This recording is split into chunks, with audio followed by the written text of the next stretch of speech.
आज हम DNA nucleic acid के स्ट्रक्चर के बारे में पढ़ेंगे। कल हमारी वीडियो में कुछ वॉइस इशू आ गया था, तो इसलिए हम इस क्लास को रिपीट कर रहे हैं। तो हम स्ट्रक्चरली इतना अच्छे डिटेल से पढ़ेंगे कि आपको कभी भी कोई भी क्वेश्चन डीएनए से आए, डीएनए के स्ट्रक्चर से आए और वो इसमें हमारे इस स्ट्रक्चर से या इस नोट से ना मिले, ऐसा नहीं हो सकता है। ठीक है, तो इस लेवल से हम डीएनए के स्ट्रक्चर के बारे में आज हम पढ़ेंगे। हमारा जो टॉपिक है न्यूक्लिक एसिड, तो हम सबसे पहले देखेंगे कि न्यूक्लिक एसिड को सबसे पहले डिस्कवर किया था एक साइंटिस्ट थे।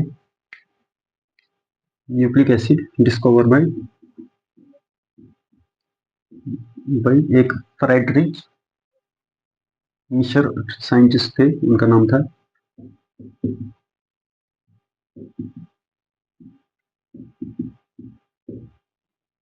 फ्रेडरिक मिशर एक साइंटिस्ट थे, ये सर्जन थे। तो इन्होंने एक WBC पस में उन्होंने देखा था ऐसा एक सबस्टांस जिसको उन्होंने कहा था ये न्यूक्लियो प्रोटीन है।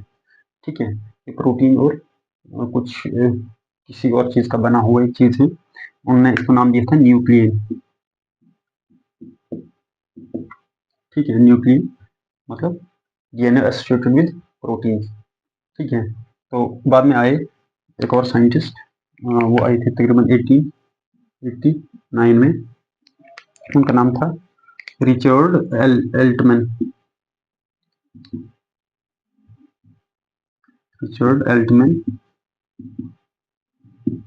ठीक है, याद रखना, न्यूक्लिक एसिड डिस्कवर किया था फ्रेडरिक ने, और ये टर्म दी थी न्यूक्लिक एसिड, इन्होंने दी थी टर्म न्यूक्लिक एसिड। ठीक है, इन्होंने बताया न्यूक्लिक एसिड। ठीक है, इन्होंने बताया कि न्यूक्लिक एसिड क्या है। न्यूक्लिक एसिड एक ऐसी चीज है कि जो खालिश प्योर फॉर्म में है, जिसके साथ प्रोटीन एसोसिएट नहीं है, तभी इन्होंने नाम दिया न्यूक्लिक एसिड कि इसमें प्रोटीन का कोई, इसके स्ट्रक्चर में प्रोटीन का कोई रोल नहीं है। ठीक है, बाद में फंक्शन में प्रोटीन रोल प्ले करती है, मतलब हम पढ़ेंगे न्यूक्लियोसोम मॉडल, तो वो प्रोटीन के साथ ही फोल्ड होगा, लेकिन स्ट्रक्चर में प्रोटीन्स का कुछ रोल नहीं है इसमें, डीएनए के अंदर।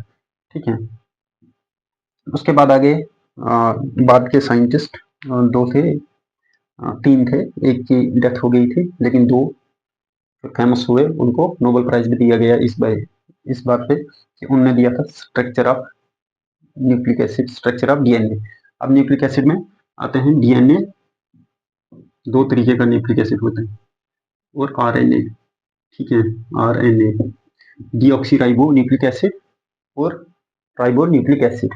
ठीक है, ribo nucleic acid, deoxy ribo nucleic acid, इसमें ऑक्सीजन एब्सेंट होता है। हमने पढ़ा है पहली वाली क्लास में कि कार्बन नंबर 2 पे ऑक्सीजन नहीं होता है, यहाँ पे कार्बन नंबर 2 पे भी ऑक्सीजन और H होता है, और कार्बन नंबर 3 पे भी OH होता है। तो डीएनए में डेफिशिएंट होता है, इसलिए कहते हैं इसको डीऑक्सी राइबो न्यूक्लिक एसिड। और आज हम जो पढ़ने जा रहे हैं डीएनए के रेफरेंस में पढ़ेंगे पहले। ठीक है, तो बाद में आगे जेम्स वाटसन और फ्रांसिस क्रिक, इनने क्या किया, स्ट्रक्चर ऑफ डीएनए दिया। स्ट्रक्चर ऑफ डीएनए दिया न्यूक्लिक एसिड के, डीएनए का स्ट्रक्चर इनने दिया। ठीक है, और 1953 में, और किससे इन्होंने आइडेंटिफाई किया था, किस चीज से देखा था, ये भी आ सकता है क्वेश्चन। देखा था एक्सरे डिफ्रैक्शन से। एक्सरे मतलब ऐसी पावरफुल टेक्निक है जिनने होल डीएनए को, छोटी छोटी चीज को भी आइडेंटिफाई करके दिया है, एक्सरे डिफ्रैक्शन।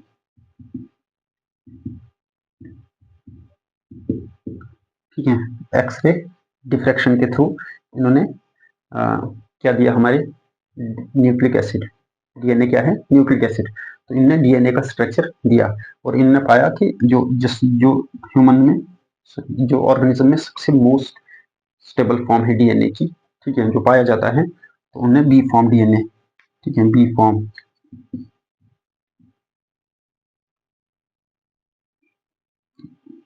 ठीक है, बी फॉर्म डीएनए, ये भी आ सकता है।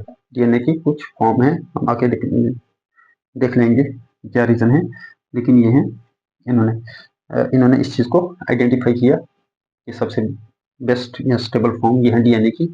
अब इसके बारे में इन्होंने क्या क्या बोला कि ये जो डीएनए है ये डीएनए किस तरीके का है, तो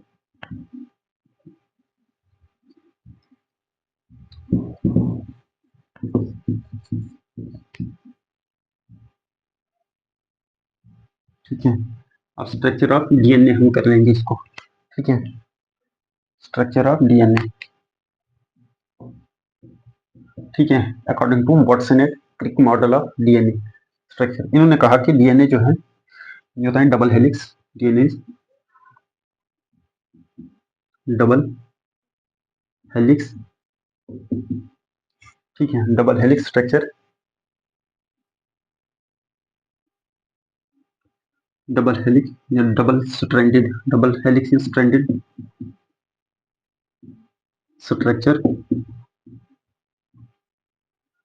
स्ट्रक्चर, ठीक है। अब डीएनए क्या है, दो हेलिक्स, दो दो हेलिक्स से मिलकर बना हुआ है, ऐसे रैप होते हैं, देख लेंगे हम, वही स्ट्रक्चर पढ़ने जा रहे हैं। दूसरा इनने कहा जो ये दो स्ट्रैंड या दो हेलिक्स हैं, मतलब हमारे पास क्या है कि डीएनए जो है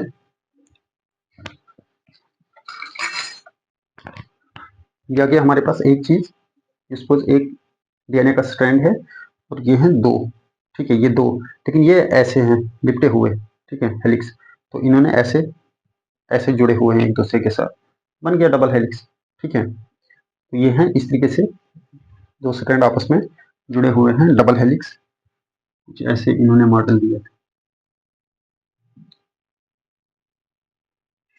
हो गया। अच्छा, इसके बाद क्या है कि अब ये जो डबल हेलिक्स डीएनए है ये हैं कंप्लीमेंट्री एक दूसरे के, लेकिन है एंटी पैरेलल, ठीक है, कंप्लीमेंट्री बोथ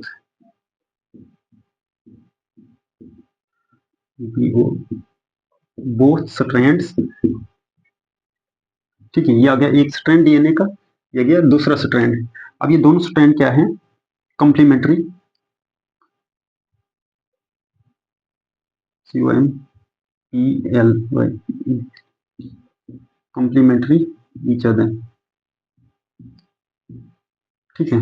कंप्लीमेंट्री किस तरीके से है, हम पढ़ लेंगे कि एक साइड से एक नाइट्रोजन बेस है, दूसरी साइड से दूसरी है, ठीक है, और वो सेम अगर वो दूसरी वाली इस साइड है तो इसी की जैसी इसकी अपोजिट सेम वाली उस साइड है, ठीक है। तो अब कंप्लीमेंट्री यहाँ इसको हम देंगे कि जो कंप्लीमेंट्री के हमने कि नाइट्रोजन बेसिस हमने न्यूक्लियोटाइड्स पढ़ा है कि 4 बेसिस हैं नाइट्रोजन की डीएनए में, एडेनिन, और ये बॉन्ड करती हैं, इस स्ट्रैंड में एडेनिन होगा तो इस स्ट्रैंड में थायमिन होगा, ठीक है। तो ये आपस में डबल बॉन्ड करती हैं, ठीक है, थायमिन होगा, गवानिन है तो ये इसके अपोजिट होगी, तो बेस जो सिर्फ गवानिन के साथ ही क्या करेगी, बेस पेयरिंग करेगी, अटैच रहेगी, उसको कहेंगे साइटोसिन, ठीक है। तो सेम गवानिन के साथ साइटोसिन, साइटोसिन सी, ठीक है। इसी तरीके से अगर यहाँ पे साइटोसिन है तो अपोजिट में गवानिन ही रहेगी, कोई और नहीं आएगा, ठीक है। अगर यहाँ पे एडेनिन थायमिन है, अगर यहाँ पे थायमिन है तो इसको अपोजिट एडेनिन ही रहेगा, ठीक है। ये है बेसिस, ठीक है, इस तरीके से पेयरिंग कंप्लीमेंट्री। और दूसरा क्या है कि दोनों स्ट्रैंड जो हैं both strands anti parallel to each other, anti parallel to each other. Anti parallel क्या होती है कि स्ट्रैंड में इसको डिनोट किया जाता है, अगर ये 5 प्राइम है तो ये नीचे होगा इसका 3 प्राइम, और यहाँ पे 3 प्राइम है तो यहाँ पे 5 प्राइम, ठीक है, 5 to 3 और 3 to 5, ठीक है। ये स्ट्रैंड, इसका एक सिरा अगर यहाँ 5 प्राइम है तो इसका दूसरा सिरा जो होगा वो 3 प्राइम होगा, ठीक है। और इसका अगर यहाँ पे सिरा 3 प्राइम है तो इसका दूसरा सिरा 5 प्राइम होगा, तो वो भी हम देख लेंगे ये कैसे हैं। तो अब हम इसको स्ट्रक्चरली वो पढ़ेंगे कि ये क्या है। एक तो ऐसा स्ट्रक्चर है, ये इनफ स्ट्रक्चर नहीं है डीएनए का, हम जैसे पढ़ेंगे वो बेस्ट वे हैं डीएनए के स्ट्रक्चर को समझने के लिए।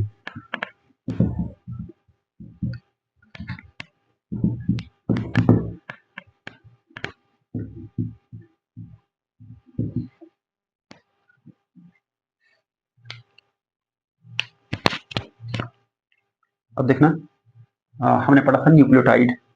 न्यूक्लियोटाइड किससे बना है?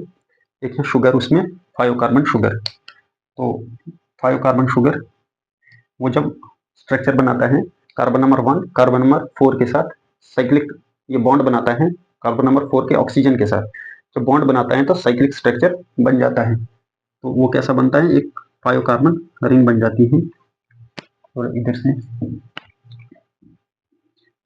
ये आ गई ऑक्सीजन, इसका कार्बन नंबर 4 का, ठीक है। ये 3 कार्बन, ये 2 कार्बन, ये कार्बन नंबर 1, ये है इसका ऑक्सीजन के साथ बॉन्ड, ठीक है। बीच में रख लेंगे इसको बस, ठीक है। ये आ गया शुगर, ये आ गया शुगर। और कौन सा शुगर? पेंटो शुगर। 5 कार्बन है, 1 2 3 4। और ये है इसका CH2OH। हमने कार्बोहाइड्रेट्स में अच्छे से इसको समझा है, ठीक है। CH2OH, ये आ गया कार्बन शुगर, ठीक है। कार्बन, अब इसके साथ क्या होगा? इसके साथ होगा नाइट्रोजन बेस, ठीक है, नाइट्रोजन बेस। और इसके साथ होगा फॉस्फेट। अब क्या है?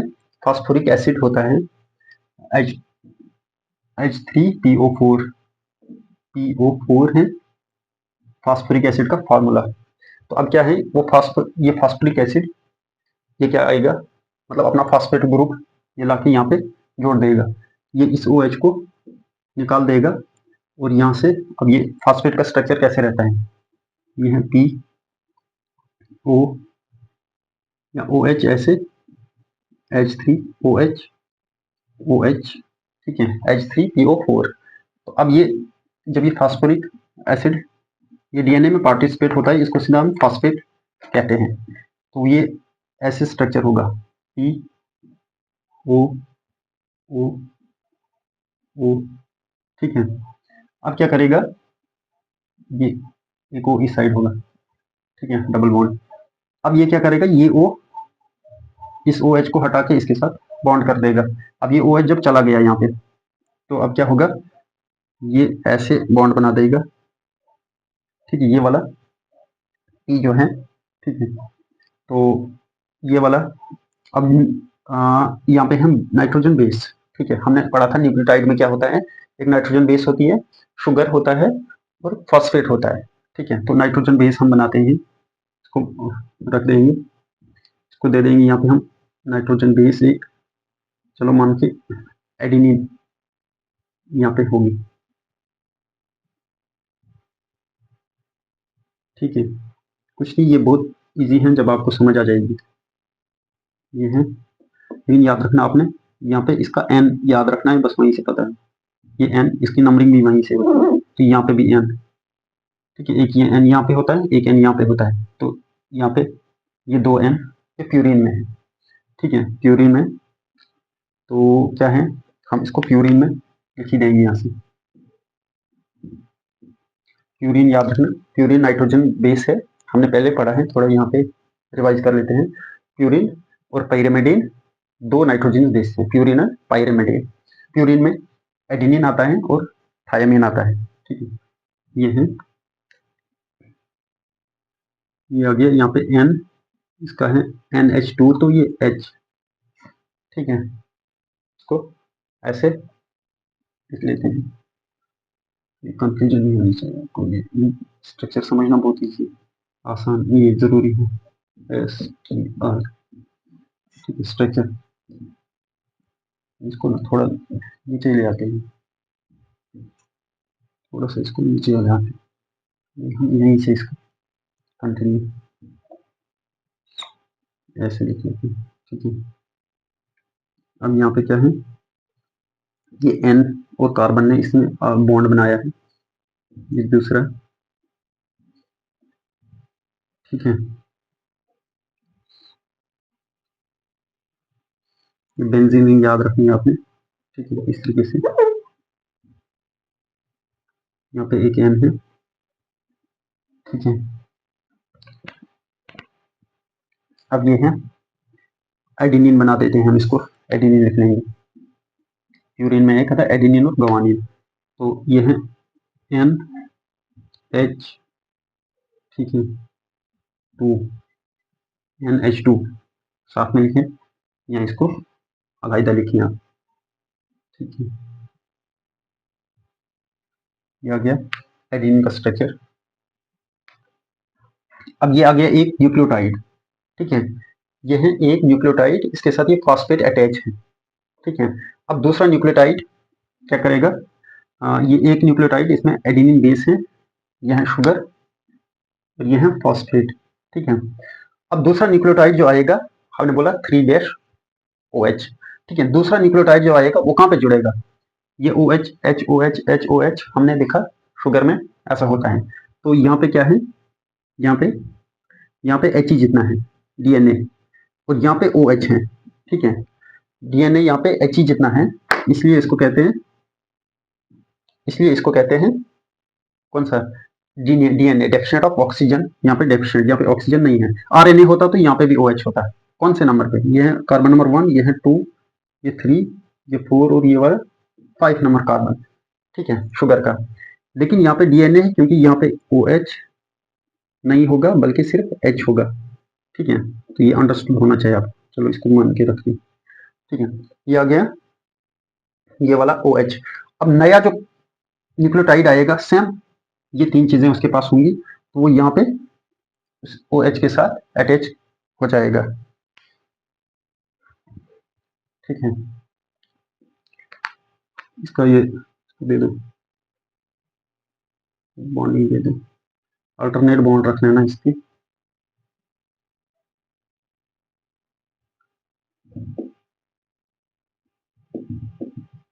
यहाँ पे बॉन्ड है, इसके पास NH है। अब क्या होगा, ये जो नया फॉस्फेट आएगा वो ऐसे आएगा, नया न्यूक्लियोटाइड आया, ठीक है। ये आ गया शुगर उसका, ठीक है। ये है उसका CH2, ठीक है। और इसको ऊपर थोड़ा बना दें, इसका है ये OH और इसका है ये फॉस्फेट, इस नए न्यूक्लियोटाइड का ये फॉस्फेट है, ऐसे ही वो नेगेटिव और वो नेगेटिव, एक O इसके साथ इसने बॉन्ड बना दिया, ठीक है। यहाँ पे O के साथ इसने एक O को इसके साथ बॉन्ड फॉर्मेशन में भेज दिया। तो ये क्या है कि अब ये O क्या करेगा, ये इस पे अटैक करके बॉन्ड बना देगा, ठीक है। फिर OH को हटा देगा, ठीक है, तो खुद का बॉन्ड यहाँ पे बना देगा, ठीक है। तो ये बन जाएगा दूसरा न्यूक्लियोटाइड जुड़ के DNA का मतलब पॉलीमर, ठीक है। ऐसा ऐसा ही होके चलता रहता है, ठीक है। अब थर्ड न्यूक्लियोटाइड आएगा ऐसा ही, अब इसके पास क्या होगी, अब ये सपोज ये की एडिनिन,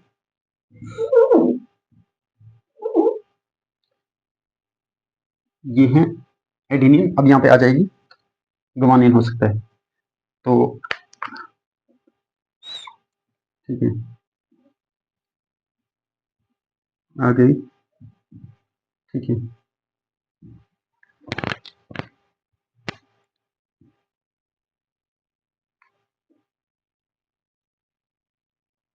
गुवानिन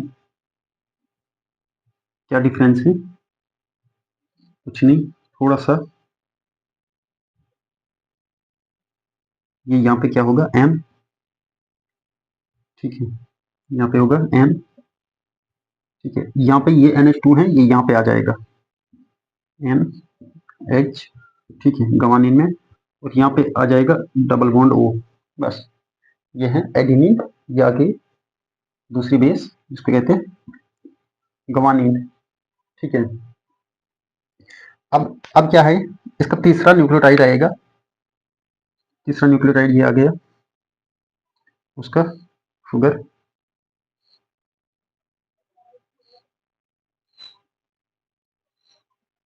ठीक है, ये आ जाएगी इसकी बेस।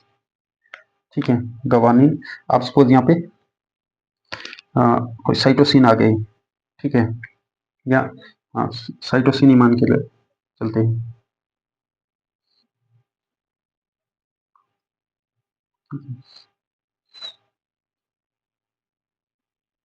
ठीक है, इस तरीके से यहाँ पे आ जाएगी साइटोसिन। इसको हम अपोजिट में लिख लेंगे, यहाँ पे कंफ्यूज हो जाएंगे, यानी कि हम बॉन्डिंग एग्जैक्ट करवाएंगे। तो अब इसका क्या होगा, थोड़ा इधर हो गया, इसका फॉस्फेट है और इसने इसके साथ बॉन्ड बना दिया, तो बन गया ये बॉन्ड। इस तरीके से डीएनए के बीच में बॉन्डिंग हो गई।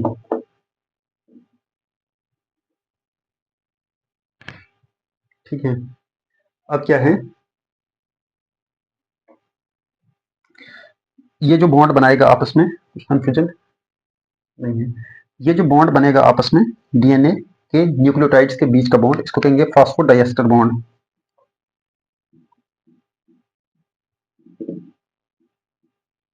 डाइएस्टर बॉन्ड, ठीक है, फॉस्फेट, ये दो ऑक्सीजन के थ्रू आपस में बॉन्डिंग करता है और ये डीएनए की बैकबोन बनाएगा। ठीक है, देखा आपने कैसे बैकबोन है, ये फॉस्फेट ही इनको जोड़ के रखता है, और अगर फॉस्फेट को आप तोड़ देंगे तो डीएनए का स्ट्रक्चर टूट टूट जाएगा। तो ये क्या करता है, ये फॉस्फोडाइएस्टर बॉन्ड जो है ये डीएनए की बैकबोन बनाता है। डीएनए की बैकबोन है सीधा। ठीक है, बीएसी के बैकबोन है डीएनए की।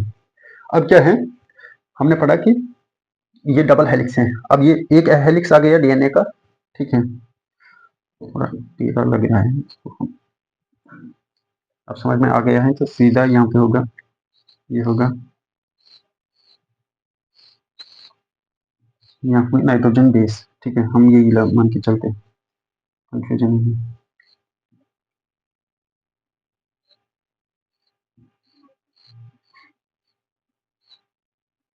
ठीक है, अब ये हो गया एक स्ट्रैंड ऐसे बनेगा। ठीक है, एक स्ट्रैंड ऐसे बनेगा, लेकिन डीएनए है डबल स्ट्रैंड, और डबल स्ट्रैंड या डबल हेलिक्स है वो आपस में किससे जुड़ा है, हाइड्रोजन बॉन्ड से। ठीक है, आपस में हाइड्रोजन बॉन्ड से जुड़ा हुआ है। तो वो कैसे हैं, अब इसको वो डबल स्ट्रैंड है लेकिन कैसा है, कंप्लीमेंट्री और एंटी पैरेलल। ठीक है, कंप्लीमेंट्री मीन एडेनिन के एग्जैक्ट सामने थायमिन आएगा, याद रखना एडेनिन के सामने थायमिन, ए टी एट है ना, साथ में एट बनता है, तो एटी एट आएगा, एडेनिन के सामने थायमिन, गुआनिन के सामने साइटोसिन, और ये आपस में बॉन्ड, इसके होंगे 3 बॉन्ड, उसके होंगे 2 बॉन्ड। ठीक है, डबल बॉन्ड, इसमें ट्रिपल बॉन्ड। तो ये कैसे बनाएंगे, ऐसे बॉन्डिंग करेंगे, तो अभी हम देख लेंगे इसको। अब ये है, अब देखो आप, जो दूसरा स्ट्रैंड होगा वो एंटी पैरेलल होगा, मतलब इससे उलट होगा, इसके अपोजिट डायरेक्शन में होगा। तो ये आ गया, ये आ गया शुगर उल्टा। ठीक है, ठीक है, ये आ गया, ये आ जाएगी बेस। ठीक है, बेस में अब ये एडेनिन है तो यहाँ पे आ जाएगी थायमिन। थायमिन एक ही रिंग की है। ठीक है, थायमिन सिंगल रिंग है, ये डबल रिंग है प्यूरिन। अब याद रखना प्यूरिन, नाइट्रोजन बेस में, नाइट्रोजन में बेसिस दो दो तरीके की हैं, एक है प्यूरिन, प्यूरिन में आती है एडेनिन और गवानीन। ठीक है, एडेनिन और गवानीन, तो ये कौन सी एडेनिन है, ये गवानीन है, और ये है डबल रिंग स्ट्रक्चर। एडेनिन, ये प्यूरिन है डबल रिंग स्ट्रक्चर, याद रखना छोटी है ना, तो दो दो दो से मिलकर बनी है। ये पायरेमिडिन, इसकी स्पेलिंग छोटी है, पायरेमिडिन थोड़ी बड़ी है।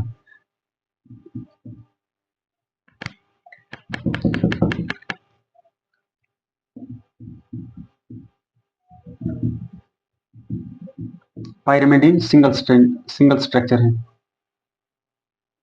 सिंगल स्ट्रक्चर है रिंग का।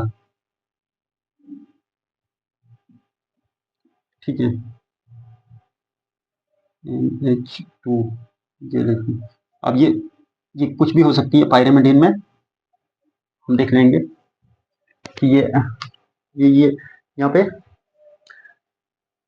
साइटोसिन हो सकती है, यूरेसिल हो सकती है, या क्या हो सकती है, थायमीन।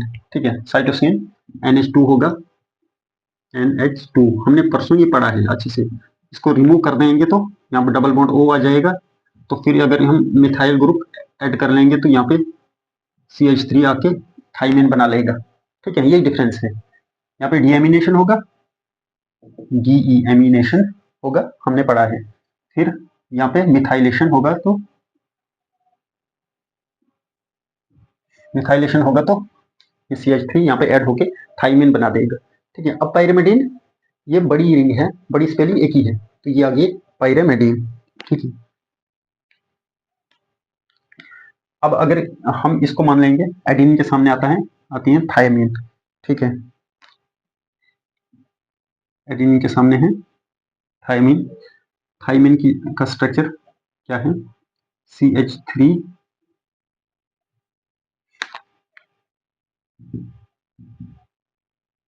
थोड़ा बड़ा स्ट्रक्चर बना देते,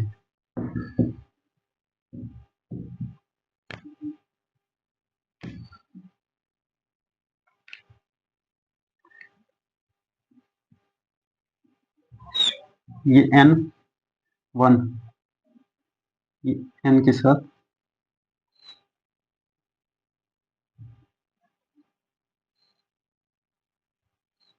ठीक है, ये बेंजीन का याद रखना आपने, ये इस N को भी आप याद में रखना है ताकि ये इजी हो जाएगा समझ। तो ये थायमीन है, इसको हम देखें CH3 होगा यहाँ पे।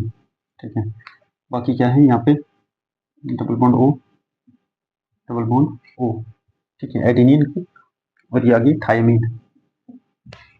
अब इस तरीके से ग्वानिन है, साइटोसिन होगा।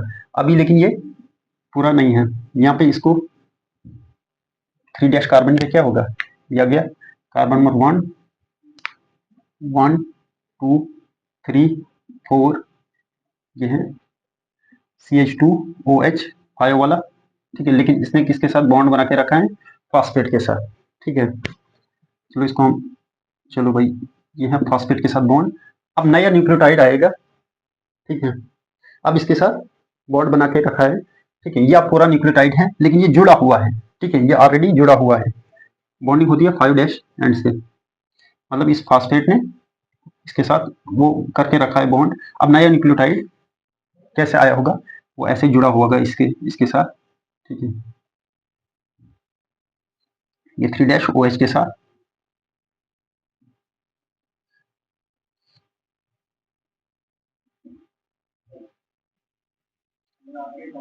ठीक है, ये आ गई दूसरी बेस। ठीक है, ये आ गया न्यूक्लियोटाइड। ठीक है, इसका अपना फॉस्फेट। ठीक है, तो अब क्या है, इसका, इसकी बेस होगी। अब यह गुआनिन है, तो यहाँ पे इसके अपोजिट क्या होगी, कॉम्प्लीमेंट्री साइटोसिन। तो ये साइटोसिन किसकी है, पायरिमिडीन की है। तो साइटोसिन कैसे होगी, सेम यही सेम स्ट्रक्चर होगा साइटोसिन का।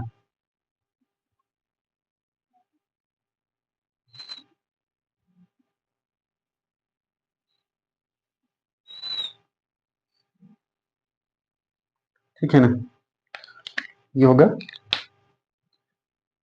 लेकिन साइटोसिन में क्या होगा, NH2 होगा। तो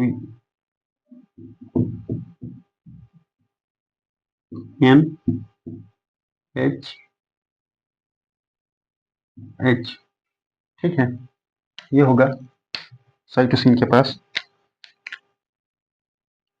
ये N है तो यहाँ पे NH होगा,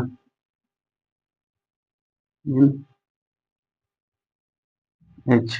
थोड़ा सा ये ऊपर बन गई, हमने इसकी बराबर बेसिंग बेसिस, ये कम्प्लीमेंट्री बेस पेयरिंग करवानी है, इसलिए नोट थोड़ा सा नीचे ले आएंगे इसको।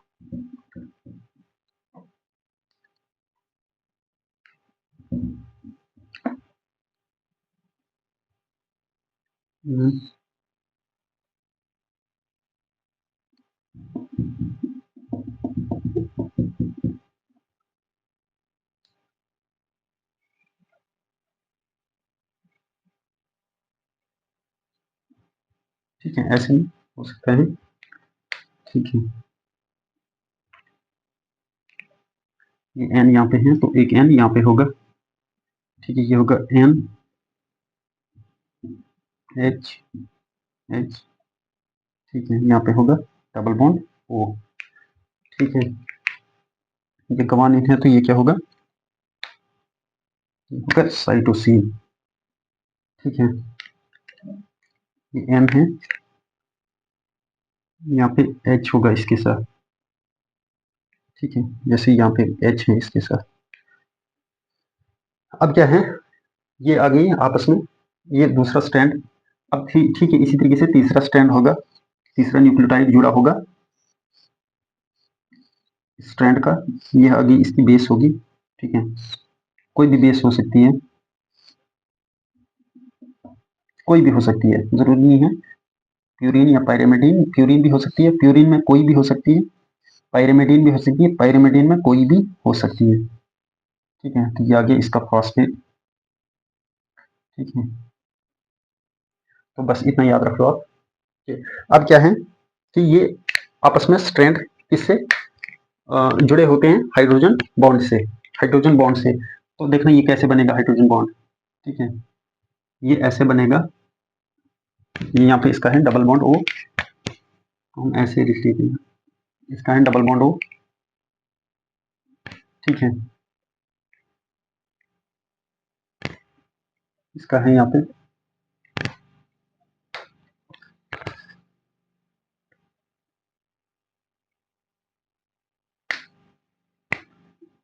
इसका यहाँ पे H है, यहाँ पे नहीं होगा, ठीक है, यहाँ पे बॉन्ड होगा फिर, अच्छा चलो, ये है N, ये हाइड्रोजन इस एडिनिन का हाइड्रोजन इस ऑक्सीजन के साथ क्या करेगा, बॉन्ड करेगा, ये आपस में बॉन्डिंग करेंगे, ये आपस में बॉन्डिंग कर रहे हैं, इनने बना दिया दो हाइड्रोजन बॉन्ड, ठीक है, इसी तरीके से यहाँ पे आपस में ये हाइड्रोजन और ये ऑक्सीजन, ठीक है, ये और ये और ये और ये हाइड्रोजन, ठीक है, इन्होंने आपस में कितने, 3 बॉन्ड बना दिए। तो एडेनिन और थायमिन आपस में 2 बॉन्ड बनाते हैं, ठीक है, गवानिन और साइटोसिन आपस में 3 बॉन्ड बनाते हैं, ठीक है, 1 2 3, 1 एंड 2, ऐसे, ठीक है, ये आ गई समझ आपको कि कैसे बॉन्डिंग होती है। लेकिन इसमें एक तो ये इम्पॉर्टेंट है, ठीक है, ये स्ट्रक्चर आपको दिया होगा कि एग्जाम में, ये हर एग्जाम में क्वेश्चन, ये स्ट्रक्चर आने के चांसेस आते हैं, और साथ में इसमें नंबरिंग दी होती है, ठीक है, नंबरिंग दी होती है, कौन से नंबर में ये बॉन्ड जुड़ता है, याद रखना। फिर नंबर क्या है, कार्बन की नंबरिंग की, कार्बन नंबर। अब ये है ना, यहाँ पे एक, इसको एक, इस नाइट्रोजन को नंबर 1 कहते हैं, ठीक है, वहां से नंबर 1, ये 2, ये 3, ये 4, ये 5, ये 6, ये 7, ये 8 और ये 9, याद रखना। इस नंबरिंग की वजह से ये बताया होगा कि इनके बीच में कौन कौन से कार्बन पार्टिसिपेट होते हैं बॉन्ड फॉर्मेशन में।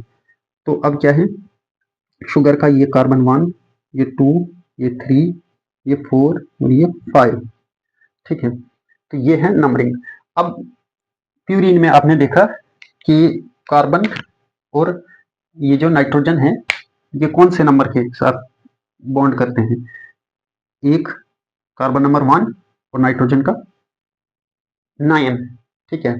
अब पाइरामिडीन में क्या होगा, ये 1, याद रखना 1 और 1 होगा, कार्बन भी 1 और नाइट्रोजन का ये भी 1, तो ये 2, ये 3, ये 4, ये 5 और ये 6 नंबर कार्बन, ठीक है, यही तो है, रिंग बेंजीन रिंग की तरह है और कार्बन 6 ही होंगे, ठीक है। अब यहाँ पे बॉन्ड कैसे होती है, इसके बीच में ये याद रखना, ये 1 1 और यहाँ पे है 1 और 9, ठीक है, ये इंपॉर्टेंट है बॉन्डिंग पे, ठीक है, प्यूरिन में 1 और 9 और पाइरामिडीन में 1 और 1, ठीक है, कैसे कैसे।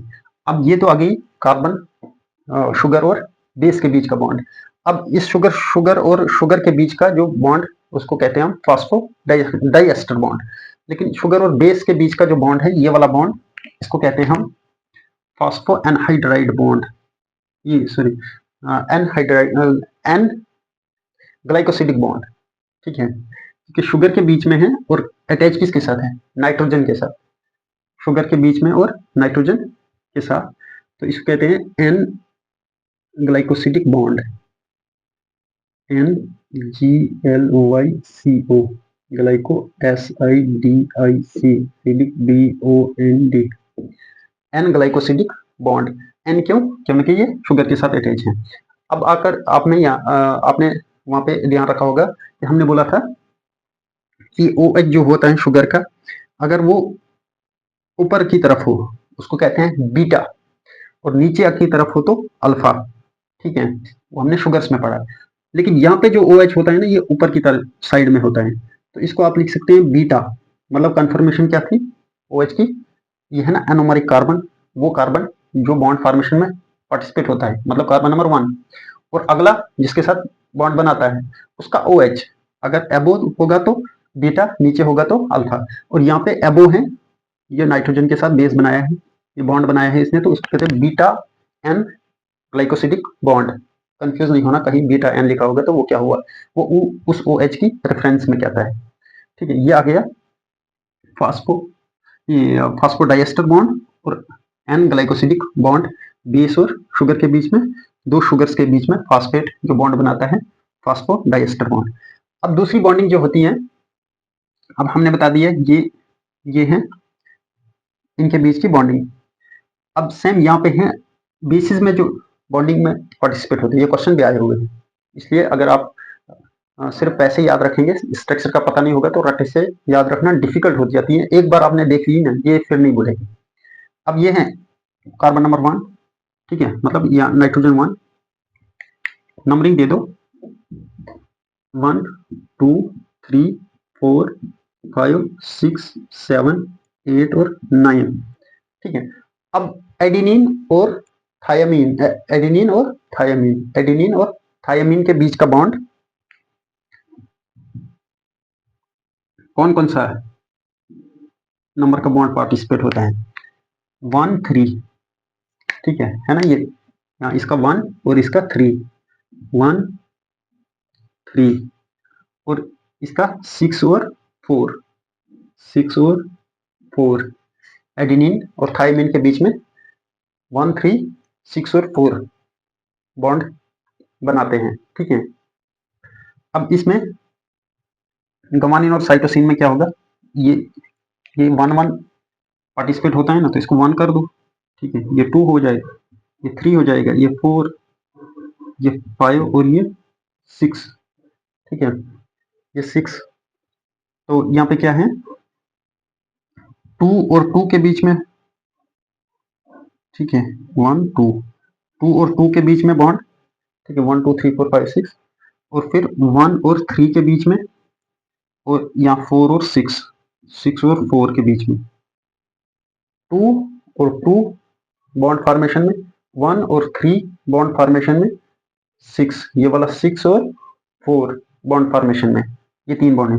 इसकी याद है 14 और 13, 64 एंड 13, अब यहाँ के 64 13 22, ठीक है, वैसे ही आप याद रख लेंगे, लेकिन ये याद रखना डिफिकल्ट है, बजाय आपने एक बार देख लिया ये कैसे हैं, अब इजी हो जाएगा याद रखना भी, ठीक है। तो ये होती है आपस में, इस तरीके से हाइड्रोजन बॉन्ड बनते हैं इन नंबरिंग के थ्रू।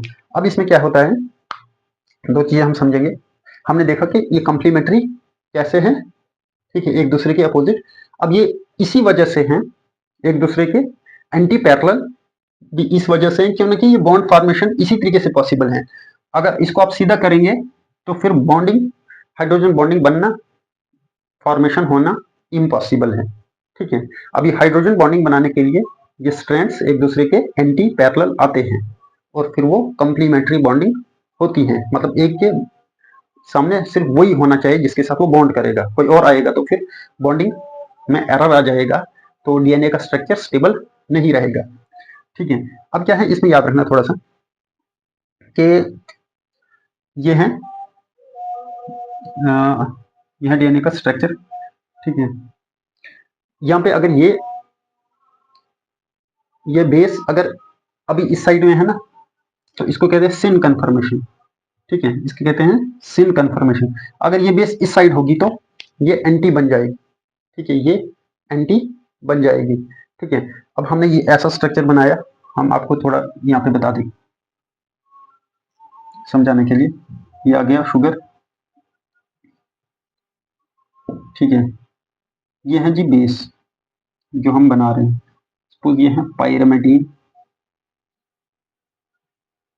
ठीक है, या ये पायरिमिडीन, ये इसका ये पूरा न्यूक्लियोटाइड है। ठीक है, ये डीएनए का स्ट्रक्चर है। अब ये देखना याद रखना, ये जो शुगर है, इस पायरिमिडीन का अगर ऑक्सीजन इस साइड होगा तो सिन कन्फर्मेशन होगी, SYN सिन कन्फर्मेशन होगी। लेकिन ये स्टेरिक हिंड्रेंस काज करता है, इस साइड में नहीं रह सकते। ठीक है, ये ऑक्सीजन इस साइड से फिर क्या होगा, इस साइड से वो बॉन्डिंग हुई होगी, तो ये इस कार्बन के साथ नहीं रह सकता है। ठीक है, और इसलिए इसको अपोजिट डायरेक्शन में रहना पड़ता है, तो उसको कहते हैं एंटी कन्फर्मेशन। ये स्टेरिंग हिंड्रेंस को ओवरकम करने के लिए इस ऑक्सीजन को वो उस साइड में रख लेती है। ठीक है, चलो इस साइड में, अब ये आ गया एंटी। अब याद रखना, ये पायरिमिडीन हमेशा एंटी होगी, बी फॉर्म में पायरिमिडीन हमेशा एंटी होगी। ये प्यूरिन इस साइड भी रह सकती है, क्योंकि इसे ऑक्सीजन का मसला नहीं है। ये एंटी भी रह सकती है, सिन भी रह सकती है, दोनों कन्फर्मेशन पॉसिबल है। एंटी भी रह सकती है, सिन भी रह सकती है, लेकिन ये सिर्फ पायरिमिडीन जो है, जो हमेशा एंटी में रहेगी। फिर हम पढ़ेंगे ए, जेड और बी फॉर्म डीएनए, वो उसमें पर्टिकुलर कैरेक्टरिस्टिक्स। लेकिन इतना याद रख लो, अब यहाँ पे ये हाइड्रोजन बच गया ना, तो जब इसको हाई कंसंट्रेशन आप देंगे, तो सॉल्ट देंगे, पीएच बढ़ा दिया, तो ये भी पार्टिसिपेट हो जाएगा किसी आपस में ये बॉन्ड फॉर्मेशन में। तो फिर वो डीएनए जो है वो एक नया स्ट्रक्चर ले लेगा, डुप्लेक्स या ट्रिप्लेक्स, टेट्राप्लेक्स बन जाएगा। ठीक है, या कोई और बीच में एक स्ट्रैंड आके इसके साथ जुड़ जाएगा, बॉन्डिंग कर लेगा, तो उसको हम कहते हैं डुप्लेक्स या टेट्राप्लेक्स। या अगर इसी में ही इसने आपस में और ज्यादा बॉन्डिंग की, तो फिर ये बी फॉर्म से जेड फॉर्म बन सकता है, या बी फॉर्म से ए फॉर्म डीएनए बन सकता है।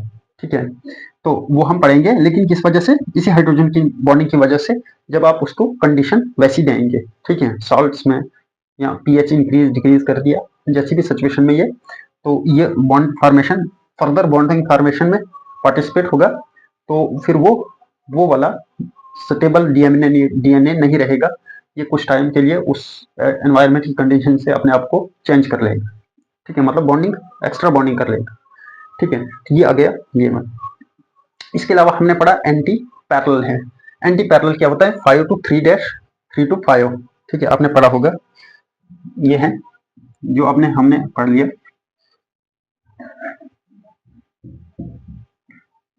ठीक है, तो ये अगर 3 है तो यहाँ पे 5 होगा, यहाँ पे अगर 5 है यहाँ पे 3 हो, यहाँ पे 3 है, यहाँ पे 5 होगा, यहाँ पे 5 होगा, तो यहाँ पे 3 होगा।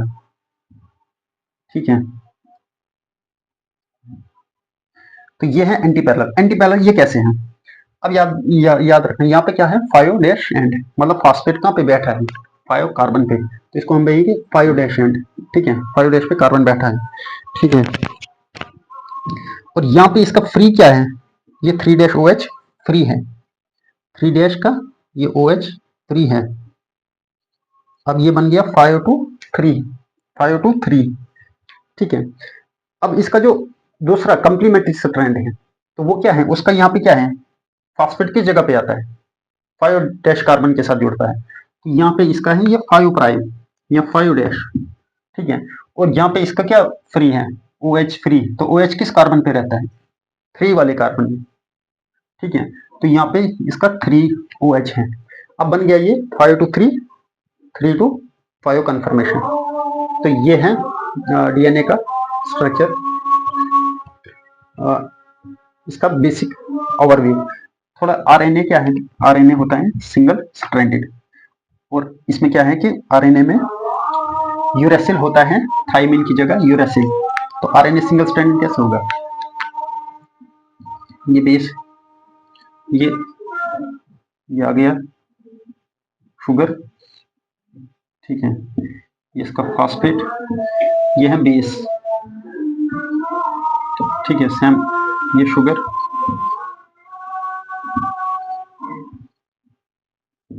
ठीक है, ये फॉस्फेट, ये है बेस, ठीक है। इस तरीके से ये शुगर,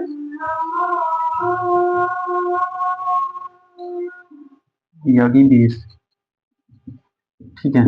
अब ये स्ट्रक्चर कैसे होगा, बस ये हेलिकल होगा, बस ये ऐसा होगा आरएनए, क्योंकि हमने न्यूक्लिक एसिड की बात की तो दोनों आते हैं, तो ये है आरएनए।